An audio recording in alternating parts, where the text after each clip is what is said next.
कहीं से हमें सुख की तरफ ले जा सकता है, लेकिन सब इस ऊंचाइयों को पाने के लिए हमें क्या करना, हम कहां से शुरुआत करें कि ये संसार छूट जाए, हम कहां से स्वीकार करें ये चार संज्ञाएं छूट जाएं। मन करता है कि आहार करने का भाव ही नहीं करूं, लेकिन जब भूख लगती है तो लगता है सारी दुनिया का खा जाऊं। क्या बड़ी विचित्रता है, कोई नहीं करना चाहता, लेकिन जब भूख लगती है तो इतनी भी समय नहीं रहता कि भाई रोटी बन गई तो सब्जी बन जा दो, आप पहले रोटी दे दीजिए, सब्जी बाद में खा लूंगा। शुरू कर देते। क्या है ये? सत्य सभी जान रहे हैं, लेकिन सत्य अनुभव में नहीं आ पा रहा है। सभी प्रकाश चाहते हैं, सभी प्रकाश को अच्छा कहते हैं, लेकिन कोई प्रकाश कर दे हुए तो उसे बुरा कहते हैं। एक चोर था, उसके घर में एक नया चोर उसकी गैंग में शामिल हुआ। उसने कहा, अंधेरे में एक घर में घुस गए, घुसते ही एक चोट लगी सरदार को, पैर में बहुत चोट लगी, तो चीख पड़ा, बोले बहुत अंधेरा है, मुझे चोट लग गई। तो जो दूसरा चोर था उसने कहा, सर लाइट जला दूं? और उसने लाइट जला दी। लाइट जलाती एक थप्पड़ वाला, बोले मरवाएगा क्या? बात समझ में नहीं आई। प्रकाश अच्छा है तो प्रकाश उसने जला दिया तो थप्पड़ क्यों मारा? और अंधेरा अच्छा था तो अंधेरे में चोट लगी तो चीख क्यों निकली? क्या सत्य है और क्या जिंदगी है? सत्य है प्रकाश होना चाहिए, प्रकाश अच्छा है, प्रकाश को कोई बुरा नहीं कहता, लेकिन जब उसने प्रकाश कर दिया तो थप्पड़ क्यों मारा? और यदि प्रकाश बुरा है तो अंधेरे में चोट लगी तो ये क्यों निकला? बहुत अंधेरा है, चोट लग गई, कुछ नहीं दिख रहा है। इस दुविधा को कैसे निपटाया जाए? बस यही हो रहा है, सब दुनिया में यही हो रहा है। सारा संसार प्रकाश को अच्छा कह रहा है, लेकिन कोई प्रकाश देता है तो हम उसको थप्पड़ मार देते हैं, नकार देते हैं, हम उसे स्वीकार नहीं करते। हमारे जब स्वीकार की बात आती है तो हम चाहे भगवान कह दें, चाहे महाराज कह दें, कोई भी कह दे, हम नकार देते हैं। जीना हमें अंधेरे में है और चाहना हमें प्रकाश है। अनुभव किसका होगा? चाहत हमें प्रकाश की है, लेकिन हमारी जिंदगी हम जी रहे हैं अंधकार में, तो हमें प्रकाश का फल मिलेगा कि अंधकार का? अंधकार का फल मिलेगा। चाहत तो प्रकाश की है। एक बार पुण्य और पाप में विवाद हुआ, बड़े जम के झगड़ा हुआ। पुण्य कहता है मैं बड़ा हूं, पाप कहता है बोटे डलवा लो, मैं बड़ा हूं। एक संत बीच में आके कहते हैं, भाई क्यों लड़ते हो? बोले पुण्य कहता है मैं बड़ा, पाप कहता है मैं बड़ा। संत कहते हैं दोनों अपनी बात कहो। पुण्य से कहा, भाई तुम अपनी बात कहो। बोले साहब मैं बड़ा हूं। बोले कैसे बड़े हो? बोले सारी दुनिया मुझे चाहती है। एक भी व्यक्ति ऐसा नहीं जो पुण्य नहीं चाहता हो, हर व्यक्ति पुण्य चाहता है। आप वोट डलवा लो। भाई पुण्य कौन कौन चाहता है? सब चाहते हैं। बात सही है, संत ने कहा सारी दुनिया तुझे चाहती है। कोई भी व्यक्ति नहीं चाहता कि मेरी जिंदगी में पुण्य ना हो, पुण्य को सब चाहते हैं। पाप से कहा गया भाई अब तुम अपनी दलील दो, अब बचा क्या, सारी दुनिया पुण्य को चाहती है। बोले गुरुदेव इसको तो सारी दुनिया चाहती है, मुझे तो सारी दुनिया करती है। मुझे तो सारी दुनिया करती है, मुझे तो जीती है। बोलो चाहने वाले के, चाहने वाला जिसे कोई चाहता है उसे बड़ा कहा जाए कि जिसके साथ व्यक्ति जीता है, जिसके साथ व्यक्ति रहता है, जिसके साथ व्यक्ति 24 घंटे व्यतीत करता है, उसको लोग ज्यादा महत्व देते हैं। साधु महाराज भी स्तब्ध रह गए दोनों की दलीलें सुन करके। बोलो महाराज इसको दुनिया चाहती है, उससे इनका सबका कल्याण होगा कि मुझे दुनिया करती है इससे इनका पतन होगा। इनको फल किसका मिलेगा? चाह रहे हैं उसका फल मिलेगा कि कर रहे हैं उसका फल मिलेगा? इनको फल कौन सा मिलेगा? पाप कर रहे हैं, पुण्य चाह रहे हैं। पुण्य को चाहने से पुण्य की गति मिलने वाली नहीं है। पाप को नहीं चाहते हुए भी पाप कर रहे हो तो पाप के अनुसार गति मिलने वाली है। हम अंधकार को हटाना नहीं चाहते, हम प्रकाश के गुण गाना चाहते हैं, हम प्रकाश को अच्छा कहना चाहते हैं। लेकिन कोई मेरी जिंदगी में प्रकाश कर दे तो हम थप्पड़ मार देते हैं, हम उसको अपना दुश्मन मान लेते हैं, हम उनको बुरा मान लेते हैं, हम उनकी बात को सुनने को तैयार नहीं होते हैं और हमें भी बातें रुचिकर नहीं लगती हैं। क्यों? प्रकाश को मात्र कहने में अच्छा है, जिंदगी में कोई प्रकाश चाहता नहीं है। कोई नहीं चाहता कि मेरी जिंदगी में प्रकाश आ जाए। कभी कोई साधु संत में प्रकाश देना चाहे तो तुम्हें रुचिकर नहीं लगता, अच्छा नहीं लगता। और जितने रुचिकर, और यदि कोई तुम्हें 1 घंटे पिक्चर की बात सुनाई जाए, लोग कहते महाराज मुझे स्मृति शक्ति कमजोर है, इतनी स्मृति हो जाए कि मुझे आपका प्रवचन तो याद हो जाए। मैंने कहा अच्छा, और आज एक पिक्चर देख के आते हो 3 घंटे, पूरी पिक्चर बाहर आकर याद हो जाती है। इन छोकरों को पूरे गाने याद हो जाते एक बार में, एक बार में बाहर आकर के। वो गाना एक ही बार होता है और पिक्चर देख के आया, बाहर गाना गुनगुनाने लग जाता है और पूरी स्टोरी ला करके सुना देता है। और प्रवचन की, महाराज जी बहुत अच्छा प्रवचन किया, क्या किया वो महाराज जी से पूछ लेना। क्या हो रहा है जिंदगी? कैसे जिंदगी होगी कि हम प्रकाश को चाहते जाएं और कोई प्रकाश हमारी जिंदगी में कर दे तो हम थप्पड़ मार देते। उन्होंने कहा सर आपने कहा था कि बहुत अंधेरा है, देखो मुझे चोट लग गई, तो मैंने कौन सा बुरा कर दिया कि मैंने लाइट जला दी, स्विच बाद में था, तो मुझे थप्पड़ मार दिया। थप्पड़ मार देता, समझ नहीं पाता व्यक्ति। या तो आप ये कहते नहीं कि मुझे बहुत अंधेरा है, चोट लग गई, कितना गहन अंधेरा है, तो मैं लाइट नहीं जलाता, मैंने तो आपको चोट से बचाने के लिए लाइट जला दी। बोले यही तेरी गलती है, यही तेरी भूल है कि तूने मुझे बचाने के लिए लाइट जला दी। ये बचाएगा नहीं, अभी पुलिस मुझे पकड़ लेगी तो मेरे चोरी का धंधा बंद हो जाएगा। यदि चोरी का धंधा, इसलिए मैंने कल कहा, 2-3 दिन से चल रहा है कि तुम बहुत जल्दी मंदिर आ गए, इसलिए मंदिर में तुम्हारा मन नहीं लग रहा है, बहुत जल्दी आ गए, इसलिए तुम मंदिर से ऊब जाते हो, मंदिर में जवाई ले लेते हो, मंदिर में मन नहीं लगता।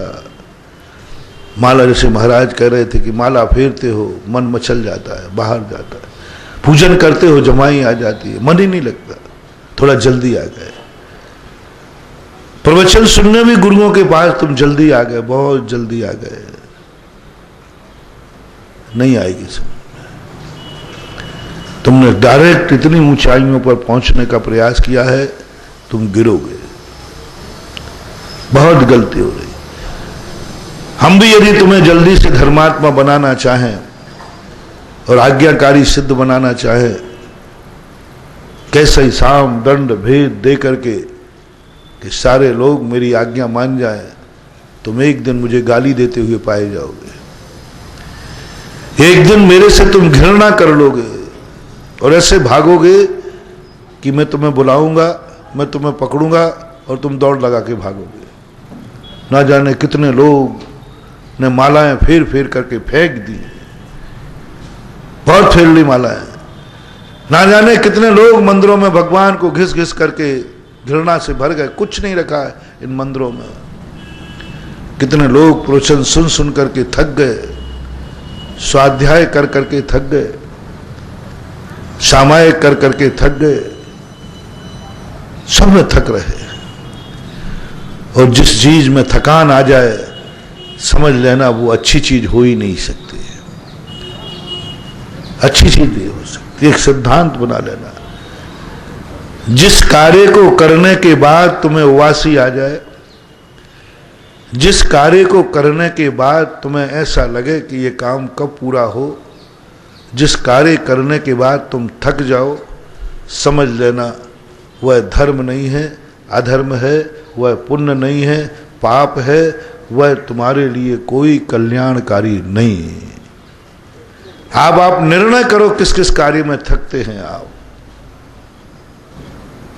आप पूजन करने में थक जाते हैं, कितनी पूजन करूं महाराज, क्या रखा है इसमें, इस थाली का इस थाली में करना, क्या ये भी कोई धर्म है क्या?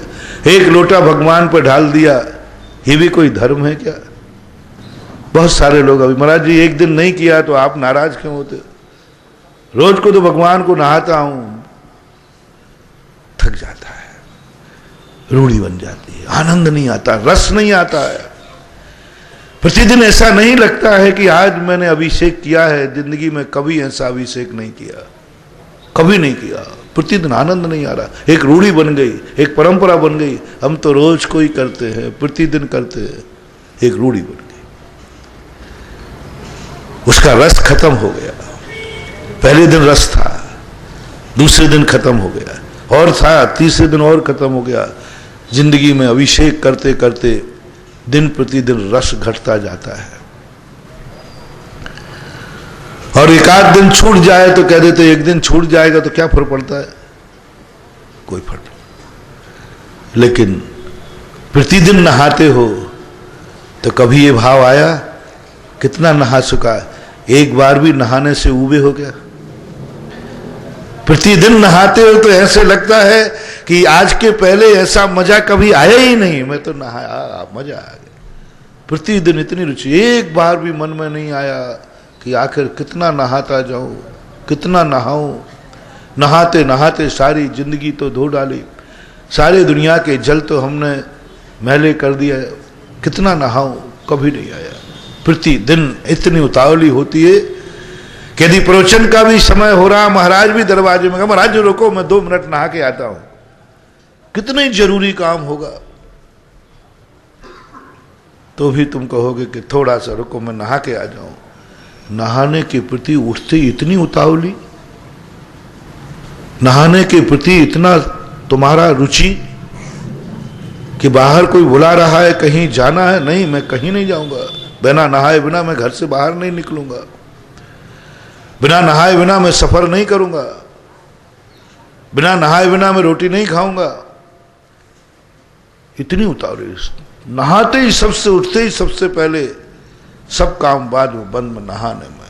कब से नहा रहे हो भैया, कितने दिन हो गए नहाते हुए? आज तक तुम ऊबे नहीं, थके नहीं, आज तक तुम्हारे मन में ये भाव नहीं आया आज नहीं नहाऊंगा तो क्या फर्क पड़ता है। वो ठंड के कारण नहीं नहाना बात अलग है, वो नहीं कह रहा हूं, गर्मी की बात कह रहा हूं, गर्मी की कह रहा हूं नहीं नहाना। महाराज कह रहे 3 बार की बात छूट और दे दो, सुबह दोपहर मध्याह्न में। बस ज्यादा परेशान तुम्हें नहीं करूंगा, ज्यादा तुम्हें धर्म की बातें नहीं समझाऊंगा, क्योंकि मैं तुम्हें तुम्हारी शक्ति से बाहर समझाऊं तो ठीक नहीं। पर जितनी रुचि, जितनी आकुलता तुम्हें नहाने के प्रति है, इतनी रुचि, इतनी आकुलता अभिषेक के प्रति आ जाए तो तुम धर्मात्मा बन गए। बस ज्यादा नहीं करना, ज्यादा नहीं समझना, बहुत बड़ी बातें नहीं समझना, कुछ नहीं समझना, उतना ही उसको कन्वर्ट करना है। जैसे तुमने नहाने को नहीं मिला तो बोले आज मजा नहीं आ रहा, फ्रेश नहीं, मन नहीं लग रहा किसी काम में, बोले नहाया नहीं। और तुम हर काम छोड़ करके, सब काम छोड़ करके नहाने का समय निकाल लेते हो, कम समय निकाल, पर 2 मिनट में, लेकिन नहा लेता हो। इसलिए नहीं नहाने की बात कह रहा हूं कि तुम्हें महाराज जी को आहार देने जाना है, वो तो कितने से देते हैं। मैं उनके नहाने की बात कर रहा हूं जो कहते कैसे भी हो नहाने का समय तो हर व्यक्ति निकालता है, कितना भी व्यस्त हो जाए, दोपहर में नहा लेगा, शाम, आखिर अंत तक वो सोने के पहले पहले नहाने का भाव कर लेता है। बस इतना ही ललक धर्मात्मा हो जाए, मुझे मन नहीं लग रहा, क्यों आज अभिषेक नहीं किया, मैं फ्रेश नहीं हूं क्योंकि अभिषेक नहीं किया, आज मुझे आकुलता हो रही है, अभिषेक नहीं किया। जैसे बनेगा तैसे 2 मिनट के लिए सही मैं भगवान का अभिषेक करने का समय निकालूंगा ही निकालूंगा। बस जितनी आकुलता अपने को नहाने की है, इतनी ही आकुलता भगवान को नहाने की हो जाए तो तुम्हारी जिंदगी, जो अंधेरे से तुम डर रहे हो, अंधेरे में जो ठोकर खा रहे हो, तुम प्रकाश को और प्रकाश देने वाले को थप्पड़ मारना बंद कर दोगे और उसके पैर छूना चालू कर दोगे। तुमने मुझे प्रकाश दे दिया। नहीं होता। पूजन में हम उवासी ले लेते, पूजन में हम थक जाते, कितना पूजन करूं, 2, 3, 4, 5 कितनी करूं, और उवासी आ जाती है और रूढ़ी बन जाती है। महाराज जिंदगी हो गई पूजन करते करते, वो सब देव शास्त्र गुरु 3 जासों पूजो परम पद देव शास्त्र गुरु 3। हमने देखे लोगों को पूजा करते हुए टेबल पे खड़े, जिंदगी निकल गई। अब ये पूजन कैसे करते? केवल रवि किरणों से मेरा संपूर्ण प्रकाशित है अंतर। पूजा पूरी चल रही है, भक्तांबर चल रहा है, भक्तांबर प्रणत मौल मणि प्रभाणाम मुद्दोते कम दलित पाप तमोवितानाम सम्यक प्रणम्य जिन पाद युगम युगाधा बालम बनम भव जले पतिताम जनानाम। रूढ़ी हो गई, मजा नहीं है, रस खत्म हो गया, क्योंकि तुम बहुत कर चुके। लेकिन भोजन करते हुए जिंदगी निकल गई। कितना एक व्यक्ति खा चुका है, कितनी द्रव्य तुम चढ़ा चुके हो, उसका यदि अपन नाप निकाले, छुल्लक गंभीर सागर जी बता देंगे शाम को, कितना तुम खा चुके हो पूरी जिंदगी में, और कितनी द्रव्य चढ़ा चुके हो। कितने ट्रक थे? एक व्यक्ति 50 साल में 154 क्विंटल तुम खा चुके हो 50 साल में, 100 साल में 50 साल, 154 क्विंटल अकेली गेहूं की बात है, अभी दाल सब्जी नहीं है। और पानी नहाने 154 क्विंटल। बोलो कौन व्यक्ति है जो अपनी 50 साल की उम्र में 154 क्विंटल भगवान के चरणों में द्रव्य चढ़ा चुका है? 154 क्विंटल एक व्यक्ति 50 साल में, 1.5 ट्रक भर के। तो भी तुम्हारे मन में कभी ये भाव नहीं आया, कभी रोटी खाते समय आखिर कितनी खाऊं, हे भगवान कब छूटे ये, कितनी खाऊं, कितना खा चुका हूं। लेकिन प्रतिदिन रोटी खाते हैं अपन, ऐसे खाते हैं जैसे जिंदगी में कभी है, कल ही तो खाई थी, कल ही तो शाम को खाई थी, और सुबह उठते ही थोड़ा 2 घंटे लेट हुए हमने तहलका मचा दिया, और थोड़े से और दोपहर हो गया तो ऐसे टूटते हैं जैसे जिंदगी में कभी रोटी खाने मिली नहीं हो, एक बार भी हम रोटी से नहीं उबे, यही है हमारा विनाशकालीन विपरीत बुद्धि। हम पूजन से ऊब गए, हमें पूजन व्यर्थ दिखने लगी। इस थाली का इस थाली में करने में क्या पुण्य है, लेकिन आज तक नहीं उबे। इस थाली से इस थाली में करने का क्या फल है, उसका विचार कभी किया ही नहीं। क्या फल है? इस थाली में रखा था भोजन, इसमें डाल लिया और मल बना के निकाल दिया। क्या कर रहे हो? इधर खाया, मलमूत्र बना। खाने से क्या बनता है? मल मूत्र, हड्डी मज्जा मांस, और क्या बनता है? कभी सोचे ही नहीं कि ये कब तक फूटेगा, कभी नहीं सोचा। जितनी रुचि से हम मंदिर से लौट के घर जाते हैं, उतनी रुचि से हम घर से मंदिर की तरफ नहीं आते। घर से आते हो तो मंदिर की कह के आते हो, 1 घंटे में आया, 1 घंटे में आया। मंदिर की सीमा है तुम्हारा। लेकिन मंदिर से लौटते हो तो कभी ये कह के नहीं आते, हे भगवान मैं अभी आया, थोड़ी देर के लिए जा रहा हूं। मंदिर से घर लौटते समय कोई सीमा नहीं है, और घर से मंदिर आते समय तुम्हारी सीमा है। यानी पाप का सीम है और पुण्य सीमित है। पाप के घर की तरफ जा रहे हो, कब लौट के आओगे? ये कोई तरीका है क्या? आऊंगा तो आऊंगा, कल आओगे कि नहीं कोई भरोसा नहीं। आऊंगा तो ठीक है, यदि ब्याई जी नहीं आए तो आ जाऊंगा, और ब्याई जी आ गए तो कोई जरूरी है कि आ जाऊंगा। लेकिन एक बार और बोल दो, घर से जब मंदिर आए, किसी ने पूछा कब तक आओगे? बोले कोई तरीका है क्या? आऊंगा तो आऊंगा, नहीं आऊंगा तो नहीं आऊंगा। यदि मंदिर में महाराज मिल गए तो नहीं आऊंगा। क्या कह दिया मैंने? कही भाई कल आओगे मंदिर के? नहीं। सब लोग नियम करो कि मैं कल प्रवचन सुनने जरूर आऊंगा। महाराज जी कोई तरीका है क्या? मैंने कही क्यों, कल नहीं आना क्या? आना तो है, लेकिन कल ब्याई जी आ जाएंगे तो कोई समस्या आ जाएगी तो नहीं आऊंगा। ऐसा नियम तो मैं नहीं ले सकता, मैं तो नियम नहीं लूंगा ऐसा। तो मैंने कहा कोई बात नहीं, कोई बात नहीं, आप मत आने। लेकिन जिंदगी में कभी एक बार ये कहना घर में, कहाँ जा रहे हो? बोले मंदिर जा रहा हूं। कब तक लौटोगे? बोले कोई तरीका है क्या पूछने का? मंदिर जा रहा हूं, लौटोगे कब? बोले ये कोई निश्चित है क्या? अरे 1 घंटे में लौटोगे, 2 घंटे में लौटोगे, 3 घंटे में लौटोगे, कल सुबह तक लौटाओगे? बोले कोई भरोसा नहीं। बोले क्यों?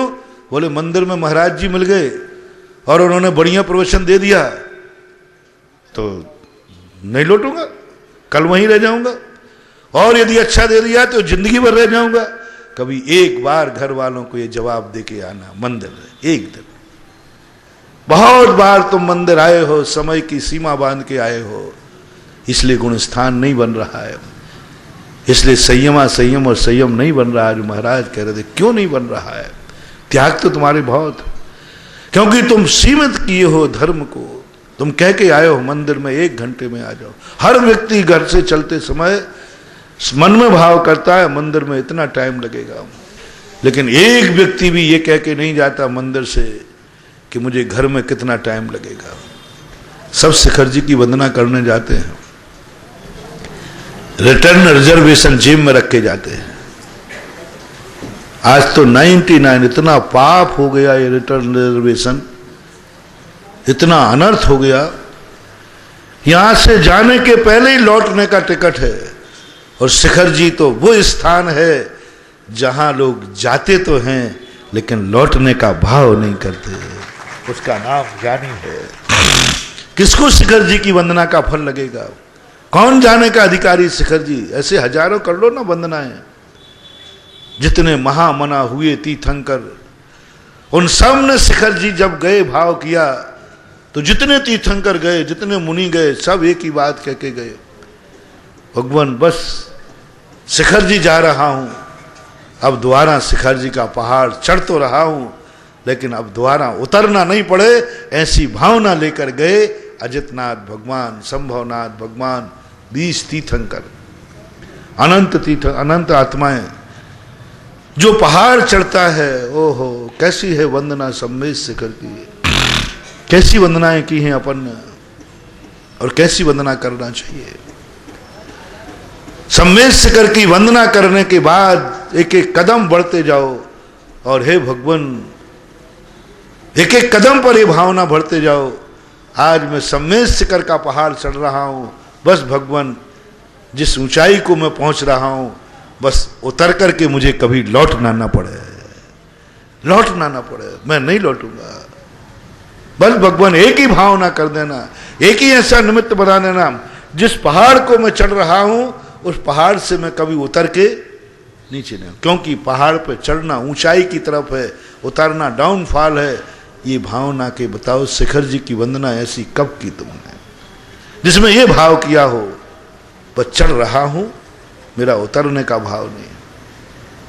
नीचे से भाव मत करो, उतर आना, उतरेंगे, सब उतरते, लेकिन तुम चढ़ते समय ये संकल्प करो, कमरे में ताला डाल के मत जाओ, बुकिंग करा के मत जाओ कि मैं 12 बजे लौट आऊँगा, 4 बजे लौट आऊँगा। इधर होटल में भोजन का आर्डर दे के मत जाओ, इधर पैर दबाने वाले को तैयार करके मत जाओ। कमरे में ताला लगाकर सम्मेद शिखर की वंदना कर रहे हो, उधर होटल वाले को भोजन का आर्डर देकर सम्मेद शिखर की वंदना कर रहे हो, उधर पैर दबाने वाले को तैयार करके सम्मेद शिखर की वंदना कर रहे हो। तो सम्मेद शिखर पर भी यदि तुम्हें कर्म का बंध होगा, मरण को प्राप्त होगे, तो वही गति होगी जो होटल में बैठने वाले की होती है, क्योंकि आर्डर कहाँ देके आए हो। ऐसी वंदना करो एक बार घर से बिना रिटर्न रिजर्व। कोई पूछे कहाँ जा रहा है, सम्मेद शिखर की वंदना, कब लौटोगे, बोले कोई भरोसा नहीं, कोई उम्मीद मत करना। घर से कदम बाहर लगते कहा, भगवान कोई मेरा संकल्प नहीं है, मैं जिस स्थान पर जा रहा हूं उस स्थान से लौटा नहीं जाता। उस स्थान पर पहुंचने के बाद महान पुण्यात्मा कभी लौटकर नहीं आता है, मैं लौट के नहीं आऊंगा, नहीं आऊंगा। बढ़ दो, घर वालों से कर दो जय जिनेन्द्र, घर वालों से कह दो खम्मा में सब जीवाणाम सव्य जीवा खमंत में मैत्ती में सब भूदेशु वैरम मज्जम न कहणवे। कोई न नथी रे, ना हमारा तुम्हारा संबंध है ना मेरा। मैंने बहुत सारी वंदना कर ली, आज सम्मेद शिखर की वंदना करने जा रहा हूं, और वो सम्मेद शिखर की वंदना अंतिम वंदना है। सारे तीर्थ मैं गया हूं, लौटा हूं, लेकिन सम्मेद शिखर से लौटूंगा नहीं, जा रहा हूं, बस जा रहा हूं, मेरा कोई संकल्प नहीं। सब मुझे क्षमा करना, सबको मैं क्षमा करता हूं, मेरा आपका जो भूल चूक हुई है वो सब खत्म करता हूं, जिसका लेन देन है सब चुका देना, बैंक पे दस्तखत करके पासबुक दे देना, LIC से छुट्टी नहीं लेना, रिजाइन पकड़ा देना, जो जहां है कुछ नहीं, सम्मेद शिखर जा रहा। कब लौटोगे, बोले कोई तरीका है पूछने का, कोई ऐसे वैसे क्षेत्र पर नहीं जा रहा हूं, मैं तीर्थंकर का भक्त हूं, जिनेन्द्र देव का भक्त हूं, उनका अनुचर हूं। हमारे जितने भगवान गए सम्मेद शिखर जब ही गए जब उन्होंने ठान लिया कि अब मैं पहाड़ चढ़ रहा हूं, कभी लौट करके नहीं आऊंगा। तो मैंने भी जिंदगी में एक भावना की, बंधुओं तुम्हें जितनी वंदनाएं करना हो कर लेना, बस शुरू में मत करना, जीवन के लास्ट की एक वंदना मेरे अनुसार कर लेना, कि बस निवृत्त होकर के जाना, रिटायरमेंट के बाद चले जाना, कैसे भी चले जाना, बस एक बार असीम होकर के वंदना करो शिखर जी की, असीम होकर, बस जा रहे, जाऊंगा। फिर यदि तुम्हारा पहाड़ पे मन नहीं लगे, घर की याद आने लग जाए, मोह जाग जाए, तो तुम नीचे उतर आना, उतर आना। लेकिन पहले से संकल्प, इसमें इतना फायदा है कि यदि तुमने उतरने का संकल्प नहीं किया तो चढ़ते समय वही पुण्यबंध होगा जो महान तीर्थंकरों को चढ़ते समय पुण्यबंध होता, अपरंपार पुण्यबंध। बाद में उतर आना, लेकिन उतनी देर जिस समय अपन पहाड़ पे है और बंद मुझे हो रहा है होटल पे रहने का। ब्यावर से तुम गए हो शिखर जी, रिटर्न रिजर्वेशन है, तो आपको वही कर्मबंध हो रहा है जो ब्यावर में रहने वाले को हो रहा है, क्योंकि रिटर्न रिजर्वेशन ब्यावर का है। यदि आप शिखर जी में मर भी गए तो आपकी वही गति होगी जो ब्यावर में मरने वाले की होती है, क्योंकि आपका संकल्प रिटर्न का है, लौटने का है। कोई भी त्याग, कोई भी धर्म को छोड़ने का यदि संकल्प है तो वो धर्म की कोटि में नहीं आता, वो छाती से पुण्यबंध नहीं कराता, वो सम्यक दृष्टि का नहीं है, वो तुम्हें पुण्य अनुबंधी पुण्य नहीं है। क्योंकि धर्म को छोड़ने का, करते समय छोड़ने का संकल्प पहले, कोई भी धर्म क्रिया हो उसको यदि तुमने इतने देर तक करूंगा, इतने समय करूंगा, उसमें गुणस्थान नहीं बनेगा। असीम करो, भले 1 मिनट करना।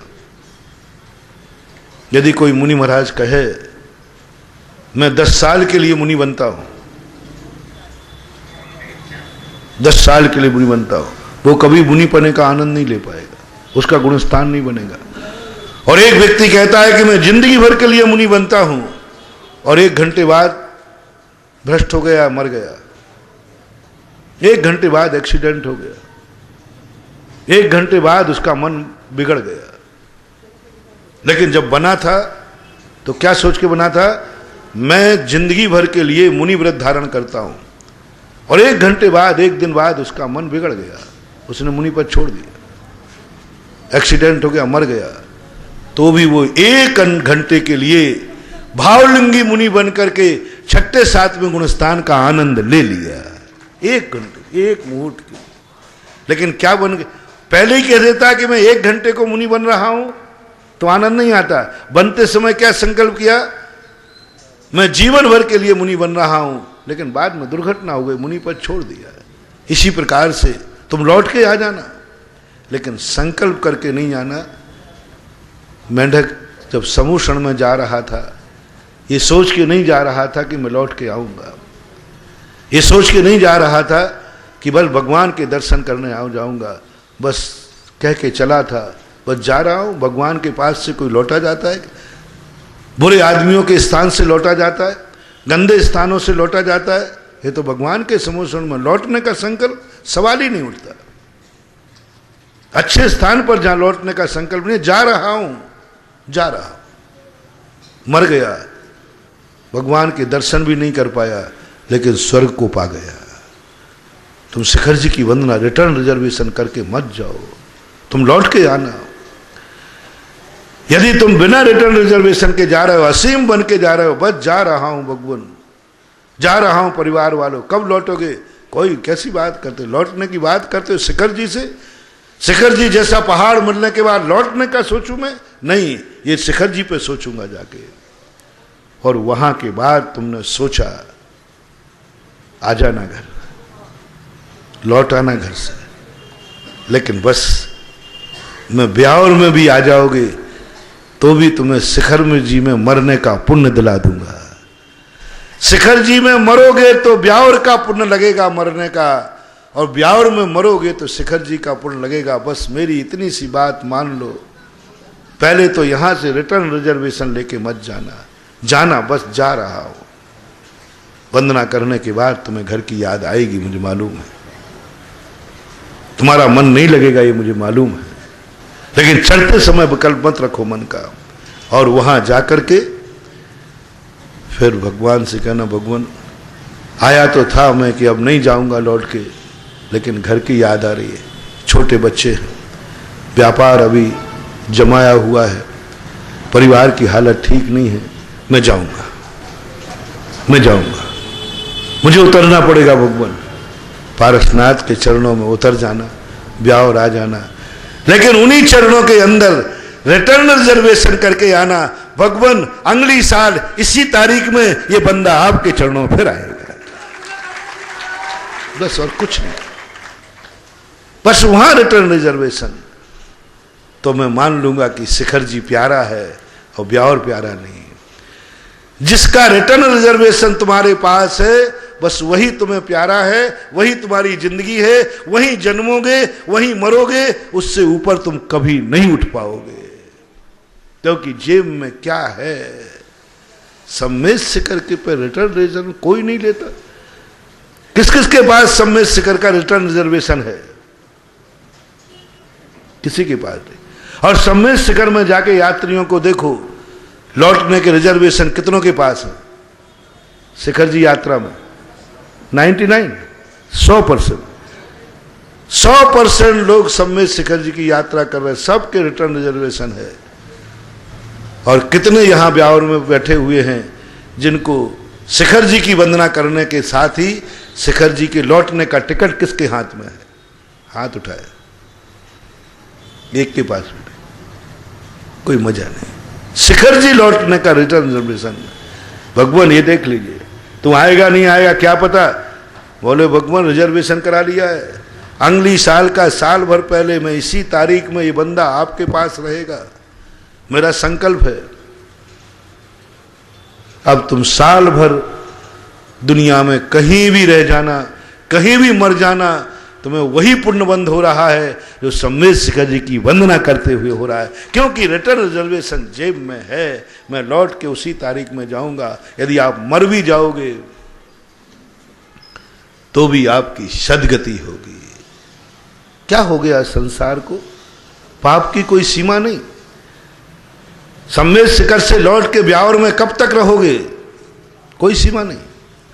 शिखर जी में कब तक रहोगे? सीमा है, धर्म की सीमा है, अधर्म। बोलो, शिखर जी पावन स्थान है कि ब्यावर? जो आप कह दोगे वही मान लूंगा।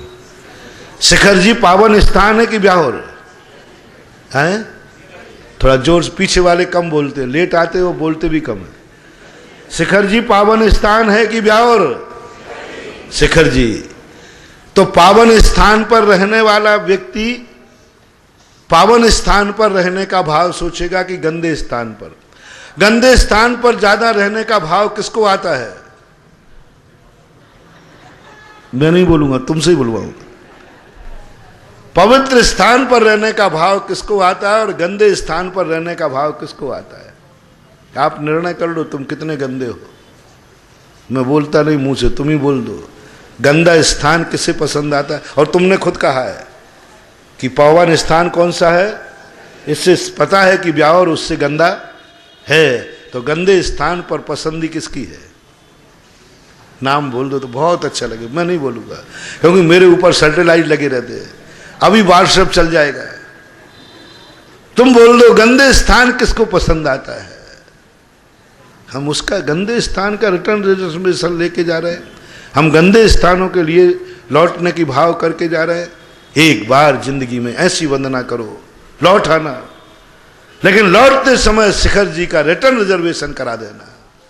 लौटने का संकल्प करना है। पारसनाथ, तेरे चरणों की सौगंध खाके कहता हूं, अगली साल 6 महीने में, 1 महीने में, जो तुम्हारी मर्जी पड़े, इस तारीख में ये पुराने चरणों में फिर से आऊंगा। बस उसी दिन सारे ब्रह्मांड की सारी पावन शक्तियां कहेंगी, ये है धर्मात्मा जीव जिसने सम्मेत शिखर को असीम कर दिया और ब्यावर को सीमित कर दिया। ब्यावर को सीमित कर दिया, संसार को सीमित कर दिया। बहुत बड़ी बात। तुम मंदिर से जाओ, मैं नहीं कह रहा हूं मंदिर में रहो, नहीं रहोगे, लेकिन मंदिर आते समय मंदिर की सीमा बांध के मत आओ। सीमा मत बांधो। तुम मत कह के आओ कि मैं 1 घंटे में आऊंगा। मत सब्जी की टोकनी सब्जी वाले के पास रख के आओ। रास्ते में आते सब्जी की टोकनी कहां रख के आए?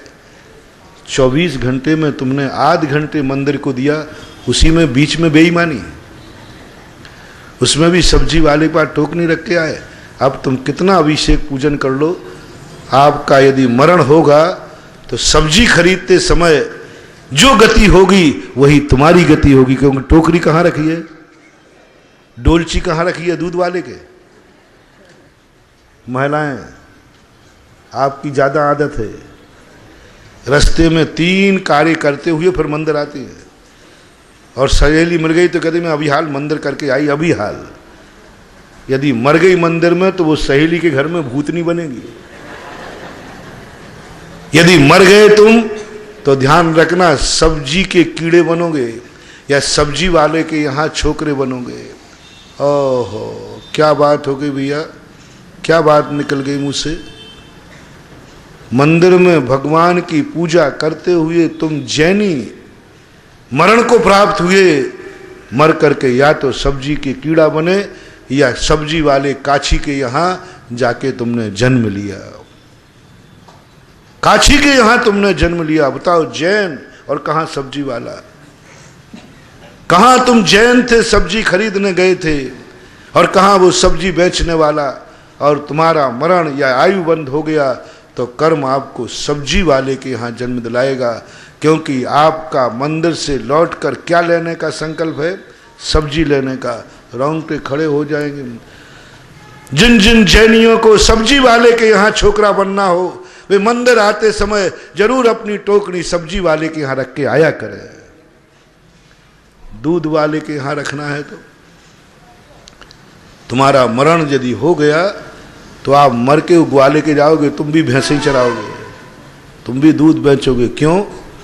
क्योंकि मंदिर आने के पहले डोलची ग्वाले के यहां रख के लाए थे। जैसी मति वैसी गति। संकल्प क्या है तुम्हारा? मैं इसके लिए लौट के आऊंगा। यदि मर गए तो भूत बनोगे। फिर मैं तो, यदि सारे काछी मेरे पास आ जाए तो मैं उनको कहूंगा कि भैया तू ये गलती मत करना। कोई तुम्हारे यहां डोलची रखे तो पूछ लेना कहां जा रहे? बोले मंदिर। बोले डोलची ले जाओ। क्योंकि यदि तुम मर गए तो फिर मेरे काछे में आके भूत बनोगे। फिर भूत किससे झड़वाऊंगा? क्योंकि जिसकी जहां भाव लगी रहती है।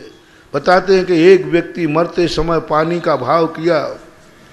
सामायिक में बैठा था एक सेठ, ऐसा आता है ध्यान में, उसको प्यास लगी, उसका उपयोग पानी में था, ध्यान में माला थी, माला फिर रही थी, सामायिक नहीं तोड़ी, लेकिन उपयोग कहाँ था? पानी में था। तो बताते वो मर करके, सामायिक करते हुए मरा और मर करके मेढक हुआ। संकल्प था। एक व्यक्ति का मरते समय खरबूजे का ध्यान आ गया। तरबूज लाल वाला होता ना, ताल वाले क्या बोलते? तरबूज। हाँ, तो उसके लिए भाव हो गया, वो मर करके तरबूजे का कीड़ा हुआ। इसलिए कम से कम मेरा कहना है, मंदिर आओ तो ईमानदारी से आओ। कोई बीच में संकल्प मत करो, बीच में कोई भाव मत करो, मैं मंदिर जा रहा हूं बस। उसके बाद क्या करोगे? मंदिर के बाद विचार करूंगा। अभी प्रभु के यहां जा रहा हूं। ये गंदा स्थान नहीं है, ये पावन स्थान है। पावन स्थान से लौटने का तुमने सीमा कर दी, इतने सीमित कर दिया कि नहीं मैं अभी आया। ये तुम्हारा विनाशकालीन विपरीत। अनंत काल तक तुम मंदिर आते रहो, जाते रहो, कुछ भी नहीं होने वाला। एक किंचित मात्र थोड़ा सा पुण्य बन जाएगा। एक बार मंदिर आओ, असीम बनकर घर जा रहा हूं, ये मेरा घर है, ये मेरा घर है। और जब मंदिर से लौटना पड़ेगा, लौटोगे तुम। लौटना, मैं नहीं कह रहा हूं कि मंदिर रह जाना, लेकिन बस लौट करके जाते समय तुमने भगवान की विधि बहुत सुनी।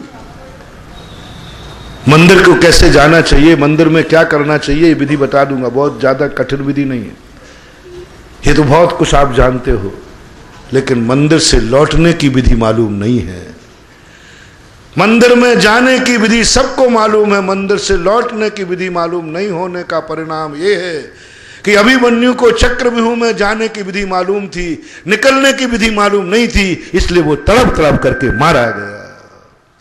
जाने की विधि मालूम थी, लेकिन व्यूह से निकलने की विधि मालूम नहीं थी। तो मंदिर जाने की विधि मालूम है, लेकिन मंदिर के छोड़ने की विधि मालूम नहीं है। मंदिर से कैसे वापस आना, मंदिर से कैसे लौटना, कैसे लौटा जाता है मंदिर से, कैसे लौटा जाता है? लौटना पड़े तो भगवान को पुनः जाओ दरवाजे मूल नायक के भगवान, हे भगवान मुझ पापी ने एक अपराध किया है, मुझ पापी ने एक अपराध किया है, और उस अपराध के कारण मुझे जाना पड़ेगा। मैंने बहुत सारे लोगों को अपने अधीन कर लिया है, मेरे बिना वो नहीं रह पाएंगे, मेरे बिना वो दुखी हो जाएंगे, मेरे बिना वो मर जाएंगे, मेरे बिना मेरा घर उड़ जाएगा, मेरे बिना मेरे बच्चे अनाथ हो जाएंगे, मुझे जाना पड़ेगा भगवान, जाऊंगा मैं बस। लेकिन अब मुझे तेरे दर्शन करने से एहसास हो गया है, घर तो जाऊंगा, लेकिन कल इसी समय ठीक पुनः लौट के आऊंगा। और भगवान को नमोस्तु करो, मंदिर में जाने के लिए नहीं, अब मंदिर में लौटने के लिए। भगवान कल लौट के आऊंगा इसी समय, और संकल्प करो 9 बार नमोकार मंत्र पढ़ो। कल लौटने का, मंदिर में जाने के नमोकार मंत्र तो बहुत पढ़े, मंदिर में भगवान के दर्शन करते समय 9 बार नमोकार मंत्र बहुत पढ़े, लेकिन लौटने के संकल्प का नमोकार मंत्र पढ़ो कि मैं नमोकार मंत्र के संकल्प करता हूँ भगवान, बस दिन भर के काम निपटा करके कल सवेरे ठीक कितने बजे तेरे चरणों में मेरी उपस्थिति होगी। आपने संसार सीमित कर दिया और मंदिर असीम कर दिया। संसार को तुमने 24 घंटे ले लिए, मंदिर के 24 घंटे नहीं, मंदिर में 1 घंटे रहे लेकिन सीमित नहीं किया था। संसार में 23 घंटे रहे लेकिन तुमने सीमित कर दिया, मंदिर में सीमित कर दिया। मैं ठीक 23 घंटे घर जा रहा हूं, 24 घंटा चालू होते ही प्रभु मैं तेरे चरणों में फिर आ जाऊंगा रिटर्न के लिए। आप मंदिर के असीम हो लेकिन कोई नहीं करता। हर व्यक्ति मंदिर को यूजन थ्रू हर व्यक्ति मान रहा है। इसलिए मैं बार बार कह रहा हूं, 3-4 दिन से कह रहा हूं कि तुम मत पड़ो भगवानों के चक्कर में, गुरुओं के चक्कर में, तुम नहीं पाल पाओगे। बहुत हमसे पूछ करके तुमने क्या कर लिया महाराज, हमें बताओ क्या करना चाहिए क्या नहीं करना चाहिए। कुछ नहीं हुआ। आचार्य से कह के चले गए, हम लोग भी कह के दिवाली पर चले जाएंगे, कुछ नहीं होने वाला। इसलिए जब कोई बच्चा अपनी बात नहीं मानता है, बड़ों की बात नहीं मानता है, उसको मानना कठिन दिखता है, तो फिर उसी से पूछा जाता है अब तुम करो। इसलिए मैंने प्रारंभ किया तुमसे कि तुम बताओ तुम्हें लिए क्या अच्छा है और क्या बुरा है। तुम बताओ तुम्हारे लिए क्या अच्छा और क्या बुरा है। तुम बताओ कि तुम कितने अच्छे और कितने बुरे हो। तुम बताओ तुम जो सोचते हो तुम्हारी दृष्टि में वो अच्छा है या बुरा। तुम जो देखते हो वो अच्छा है या बुरा। जो तुम सुनते हो वो अच्छा है या बुरा। जहाँ तुम जाते हो वो अच्छा है या बुरा। जो तुम खाते हो वो अच्छा है या बुरा। जो भी तुम करते हो पहली दृष्टि तुम बताओ, क्योंकि सम्यक दर्शन के पहले गुरु बाद में काम आते हैं। 2 लब्धियां पहले काम आती हैं, 6 उपसम लब्धि और विशुद्धि लब्धि। इसमें किसी निमित्त की जरूरत नहीं है, ये उपादान की लब्धियां हैं, ये स्वतः प्रकट होती हैं, स्वतः प्रकट होती हैं। और यदि ये निर्णय किए बिना तुम मंदिर आ गए तो तुम मंदिर के जाते समय जितना पुण्य नहीं कमाओगे, मंदिर के लौटते समय तुम उसको जब पीठ दिखाओगे तो बहुत बड़े पाप से भर जाओगे। सम्मेशकर की वंदना करते समय तुम जाते समय जब तेजी से लौटोगे, सारा किया हुआ पानी में मिल जाएगा। तुम सब गज स्नान के समान धर्म कर रहे हो। पूज्यवर शिवचंद्र महाराज ने लिखा, ये गृहस्थ जितना पुण्य करता है गज स्नान के समान। हाथी जैसे ही समुद्र में जाता है, पानी में जाता है, अपनी सुंडा से सारा पानी डाल करके पूरा साफ कर लेता है, शरीर को पूरा साफ कर लेता है। लेकिन वही मूर्ख हाथी जिस शरीर को पूरा साफ किया था और जब किनारे पर लौट के आता है तो अपनी उसी सुंडा से पूरी पीठ पर धूल डाल करके पुनः गंदा कर लेता है। ये उपमा दी है आप गृहस्थों के लिए। गृहस्थी का धर्म ऐसा ही है। मंदिर में आता है, स्नान कर लेता है, शिखर जी आता है, स्नान कर लेता है और वहां से लौटता है, फिर वही ज्यों का त्यों गंदा कर लेता है। हाथी के स्नान के समान तुम्हारा धर्म है, तुम्हारे प्रवचन हैं, तुम्हारी चर्याएं हैं, तुम्हारा त्याग है, सब कुछ उसी के समान हो रहा है। क्या गज स्नान के समान ही करते हम रह जाएंगे? हाथी के स्नान के समान ही हमारी जिंदगी व्यतीत हो जाएगी? हम नहाएंगे और फिर बाहर आकर गंदे हो जाएंगे, मंदिर में पवित्र होंगे फिर गंदे हो जाएंगे, 10 दिन कुछ पावन होंगे, 11वें दिन आकर फिर गंदे हो जाएंगे। ये कब तक चलता रहेगा? कब तक चलता रहेगा? एक बार तो कभी भाव करो, यदि हाथी को स्नान का आनंद आ जाए तो वो कभी गंदा नहीं होगा। एक बार यदि हमें धर्म का आनंद आ गया तो फिर अधर्म की तरफ मुड़ ही नहीं सकता, असंभव, कभी नहीं हो सकता। यहाँ निकला जिनके घट जागी, बेजग माही सहज बैरागी, ज्ञानी मगन विषय सुख भोगी, यह विपरीत संभव नहीं। पंडित प्रवर बनारसी दास की ये पंक्तियां हैं। बोले कैसे संभव है, अभी इनको धर्म का आनंद आया ही नहीं, आ जाता तो इनसे अधर्म हो नहीं सकता। जिस दिन तुम्हारे मन में ऐसा भाव आ जाए कि आज मंदिर जा रहा हूं, बस जा रहा हूं, कब लौट के आओगे? बोले कैसी बात करते हो, कैसी बात करते हो, मंदिर से और लौटने की बात कह रहा हो? मंदिर और लौटने के लिए जा रहा हूं। कोई ऐसा निमित्त मिल गया कि भगवान बनने का मौका मिल गया तो फिर क्यों लौट के आऊंगा? तुम्हारी तो सब्जी की यहां टोकरी रखी हुई है, कैसे मुनि बनोगे, कैसे भगवान बनोगे? तुमने तो मौका ही नहीं दिया भगवान बनने का। महाराज भी कहें कि भाई वैराग हो रहा है, बोले हो तो रहा है, पहले सब्जी वाले की टोकरी तो नहीं रखी, बोले रखी है, पहले जा सब्जी खरीद के रख के आ जा, नहीं तो मुनि बन के खरीदेगा, मुनि बन के खरीदेगा। बन भी जाएगा, यदि कुचित कजारे जबरदस्ती बना भी दिया तो तुम्हारा उपयोग कहाँ जाएगा? टोकरी कहाँ रखी है? हमारे शास्त्र में ऐसा हुआ, पुष्प डाल को जबरदस्ती धर्मात्मा बना दिया और घर छोड़ा नहीं, घर का भाव था उसका जाने का, उसका पूरा 12 साल तक घर में उपयोग अटका रहा, धर्मात्मा नहीं बन पाया। इसलिए अब आप एक बात के निर्णय की तरफ अपन बढ़ रहे हैं, प्रतिदिन क्रम से बढ़ाऊंगा। अब तुम्हें ऊंची क्लास में नहीं ले जा करके पहले LKG पढ़ाऊंगा। पहले बात तुमसे पूछ रहा हूं, तुम्हें क्या अच्छा लगता है उसकी लिस्ट बना के कल देना, आज समय हो रहा है। और क्या बुरा है तुम्हारी दृष्टि में, मेरी दृष्टि में नहीं, आगम की किताब कोई खोलेगा नहीं, हम साधुओं ने क्या अच्छा बुरा कहा है वह बोलोगे नहीं, तुम्हें खुद अपनी एक डायरी बनाना है, थोड़ा 15 मिनट होमवर्क को दे दो, तुम्हारी जिंदगी में तुम्हें अच्छा क्या है, तुम्हारी जिंदगी में तुम्हें बुरा क्या है, तुम किसे बुरा मानते हो ये मैं सुनना चाहता हूं। भगवान किसे बुरा मानते हैं ये तो मैं जानता हूं, भगवान किस चीज को बुरा मानते हैं मैं जानता हूं, और मैं किस किस चीज को बुरा मानता हूं ये भी मैं जानता हूं। बस मैं एक ब्याज पे, तुम मेरा प्रवचन मत सुनना, तुम मेरा ज्ञान मत लेना, मैं तुमसे ज्ञान लेने आया हूं ब्यावर में। एक बात का ज्ञान मुझे नहीं है, मुझे मालूम है कि मुझे क्या क्या बुरा है, बस एक बात की कमी है मेरे में, मुझे ये मालूम नहीं है ब्यावर वालों को क्या क्या बुरा लगता है। ब्यावर वाले तुम किस किस चीज को बुरा मानते हो कि ये चीज बुरी है, आगम को बिल्कुल ध्यान नहीं करना, अपने मन में बैठ जाना, ध्यान में अकेले भी बैठ जाना, कोई शास्त्र को नहीं खोलना, कोई श्रावकाचार को नहीं खोलना। यदि मैंने प्रवचन में कुछ कह दिया हो तो उसको भी भूल जाना। ईमानदारी से, ईमानदारी से आप अपनी छाती पे हाथ रख के पूछना कि बुरा क्या है।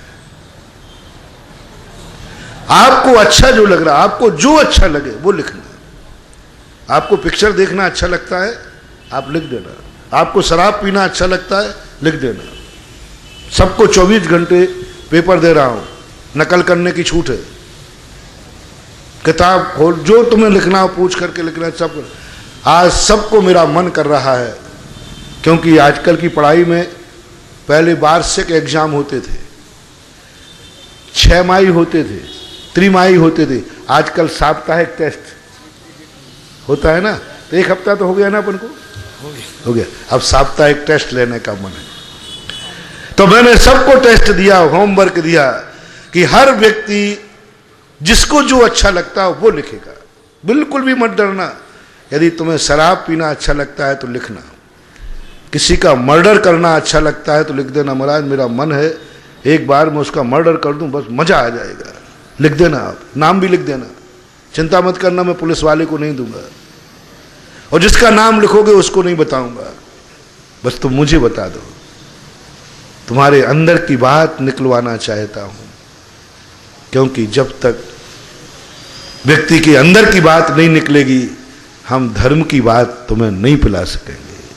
तुम कह डालो एक बार गुरु, गुरु वही होता है जिसके सामने कुछ भी छुपाने का भाव नहीं होता। यदि छुपाने का भाव हो रहा है तो समझ लेना अभी तुमने गुरु बनाया ही नहीं। सब कुछ कह डालना, पक्का है। मैं तुम्हारी उपेक्षा नहीं करूंगा, मैं तुम्हारी निंदा नहीं करूंगा, मैं अपनी नजरों से नहीं गिराऊंगा कि तुम कितने गंदे हो।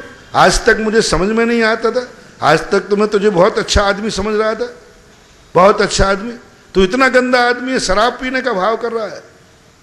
नहीं कहूंगा, पक्का है, गले से लगाऊंगा।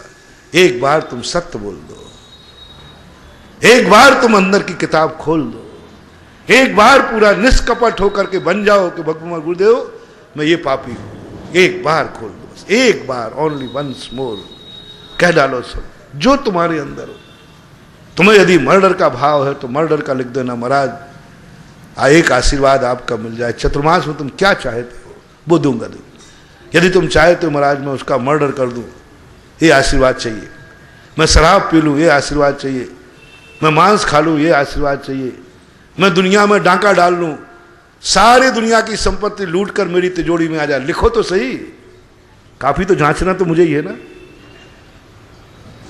बोलो, एग्जाम हॉल में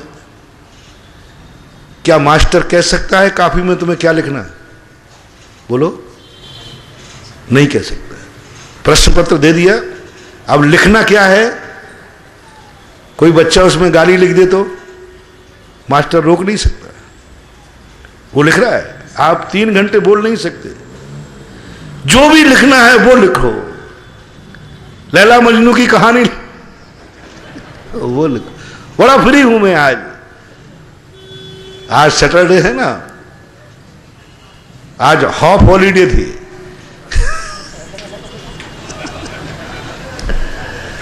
इसलिए आज महाराज ने प्रवचन दे दिया, मैं उसके लिए पेपर बनाने का तैयारी कर रहा था।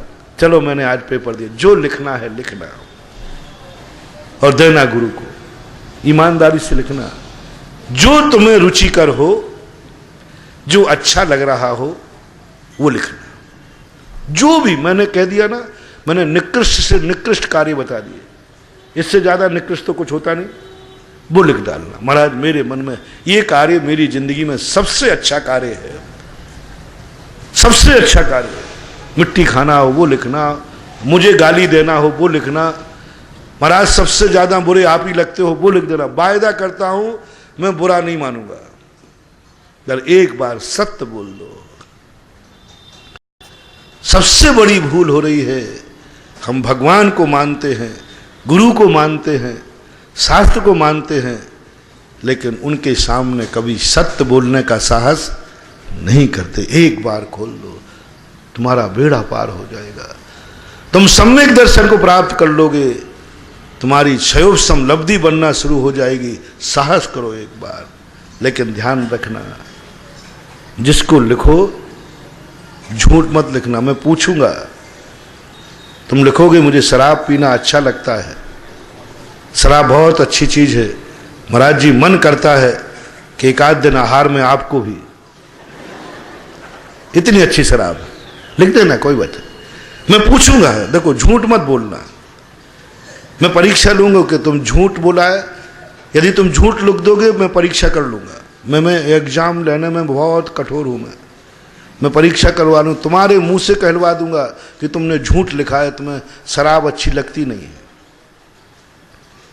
गुटखा खाने वालों लिख देना, महाराज गुटखा बहुत अच्छी चीज है, आप भी एक बार खा के देख लो, मजा आ जाएगा, आप फिर दोबारा नहीं छोड़ोगे, आप लिख देना। लेकिन मैं पूछूंगा कि बोलो गुटखा अच्छी चीज है, तो तुम कहना हाँ अच्छी चीज है। मैं परीक्षा करूंगा और तुम्हारे मुंह से नहीं कहलवा लिया कि ये बहुत बुरी चीज है। जिस चीज को मैं बुरा कहता हूं उसी चीज को आपके मुख से बुरा कहलवाना चाहता हूं, जिस चीज को मैं अच्छा कहता हूं उसी चीज को आपके मुख से अच्छा कहलवाना चाहता हूं। और जिस दिन आपके मुख से अच्छा और बुरा निकल गया, जो गुरु अच्छा बुरा कहते हैं वह यदि श्रावक अच्छा बुरा कहने लग जाए, उसी दिन तुम्हारा बेड़ा पार हो जाएगा। मैं अच्छा बुरा कहते कहते गला सुखा लूं, मैं तुम्हें पापी कहते कहते अपना मुंह खराब कर लूं, कुछ नहीं होगा। जिस दिन तुम्हारे मुख से निकल जाएगा भगवान मैं पापी हूं, उसी दिन तुम्हारा बेड़ा पार हो जाएगा। इसलिए मैंने ये पैटर्न अपनाया कि मैंने तो बहुत कह लिया, बहुत कह लिया, बरसों से कह रहा हूं ये अच्छा है, ये बुरा है, ये पाप है, ये पुण्य है, कान पर जुआ नहीं रेंग रहा है। अब मैं तुम्हारे मुख से कहलवाना चाहता हूं और तुम झूठ नहीं बोल पाओगे मेरे सामने। मेरा विश्वास है, मेरा अपने ऊपर मुझे गर्व है कि मेरे सामने कोई झूठ नहीं बोल पाएगा, कभी नहीं बोल पाओगे। आप लिखो क्या लिखना है, जो जो आप लिखोगे मैं पूछूंगा कि अच्छा है तो बोलो, मेरे प्रश्न का जवाब देना। वो कल मैं बात करूंगा, आज नहीं। आज तो तुम लिखो, लेकिन ध्यान रखना, अपने बात पर दृढ़ रहना। अच्छे खाने में जो लिखो उसको अच्छा तुम्हें सिद्ध करना पड़ेगा। तुमने लिख दिया कि शराब गुटखा खाना अच्छा है, तो आपको सिद्ध करना पड़ेगा। मैं पूछूंगा, ऐसे लिखी हुई बात नहीं मानूंगा। और यदि आपने सिद्ध कर दिया तो बाकायदा मैं आशीर्वाद दूंगा, जिंदगी में तुम्हें कभी शराब की कमी नहीं आएगी, कभी नहीं आएगी। लेकिन तुम्हें सिद्ध करना होगा कि यह चीज अच्छी है। गाली देना, मर्डर करना, जो तुम्हें अच्छा लगता हो, सिद्ध करना होगा कि अच्छा है। सिद्ध कैसे करवाऊंगा? मैं एक तर्क करूंगा, उस तर्क का तुम्हें जवाब देना है। और जो चीज तुम्हें बुरी लगती हो वो लिख देना। धर्म बुरा लगता हो, माला बुरी लगती हो, सब बुरा लगता हो, वो लिख देना। मैं तर्क करूंगा, आपको बुरा सिद्ध करना पड़ेगा। आपको कहना पड़ेगा कि हाँ चीज ये बुरी है। मैं, आप कैसा भी तर्क कर लो किसी भी तरफ से, बुरी तो बुरी है और अच्छी तो अच्छी है। यदि ये विधि तुमने सीख ली अपने जीवन में, तो हम लोगों के प्रवचन, हम लोगों को इतनी मेहनत नहीं करना पड़ेगी। तुम खुद आके कहोगे, महाराज मुझे संयमम दीजिए, महाराज मुझे व्रत दीजिए, आइए मुझे भगवान, महाराज मुझे अभिषेक का नियम दो, मुझे मंदिर जाने का नियम दो, मुझे माला फेरने का नियम दो। और ऐसी माला फेरोगे कि कभी तुम माला फेरने से ऊबोगे नहीं। अभी कैसी माला फिर रही है? माला तो फेरते हो। वो मेरू आया कि नहीं? अभी नहीं आया। मेरू कितने बार याद आ रहा है? मेरू जानते वो कितने बार? यानी मेरू माला नहीं फेर रहे हो, एक मजबूरी में फेर रहे हो, मजदूरी मिलेगी। कभी नोट की गिट्टी भी देखते हो? कितने गिनूं? यदि मैं कहूं कि भैया 1 करोड़ मालाएं फेरना, बोले महाराज जी बहुत हो गई, 1 लाख कर दो। अब कोई व्यक्ति ये कह दे, महाराज जिंदगी में मैं इतने नोटों से ज्यादा नहीं गिनूंगा, बस नियम लेता हूं आज से कि मैं इतने नोटों से ज्यादा नहीं गिनूंगा बस। क्योंकि मुझे नोट गिनने में, आज तक किसी नोट गिनने में जमाई आई और माला फेरने में इतने जोर से माला फेर दे कि इतनी जमाई लेवे कि बाजू वाले की माला और बिगड़ जाए। और नोट इतने धीरे से गिने। जब तक तुम्हें माला फेरने में उदासीनता आ रही है, इसका कारण है। नोट फेरने में उदासीनता नहीं आ रही, इसका कारण है कि तुम अपनी अंदर चेतना से नहीं समझ पा रहे हो कि माला अच्छी है, माला बहुत अच्छी है, माला मेरी जिंदगी के उत्थान करने वाली है। ये रुचि तुम्हारी नहीं बन पा रही। हमने थोप दी है, हमने तुम्हें डरा धमका दिया है, इसलिए आप मंदिर आ गए हो। बहुत डरा धमका दिया है हमने तुम्हें कि मंदिर नहीं आओगे तो नरकों में बड़ा, महाराज जी आ रहा हूं, ये सब धमकी के भरे मंदिर आ रहे हो, इसलिए मजबूरी में मंदिर करते हो। कल अपन इस पर चर्चा करेंगे बड़े विस्तार से। सबका होमवर्क क्या है बोलो? आपकी दृष्टि में क्या अच्छा है और क्या बुरा है, बस वह तुम्हें, और तर्क के साथ सिद्ध करना है। तर्क मैं दूंगा, जवाब तुम दोगे। आप अपनी अपनी कॉपी तैयार करके आना। आज समय इतना ही हो गया। महावीर भगवान है कि हेलो, श्रावक श्रेष्ठी द्वारा प्रश्न।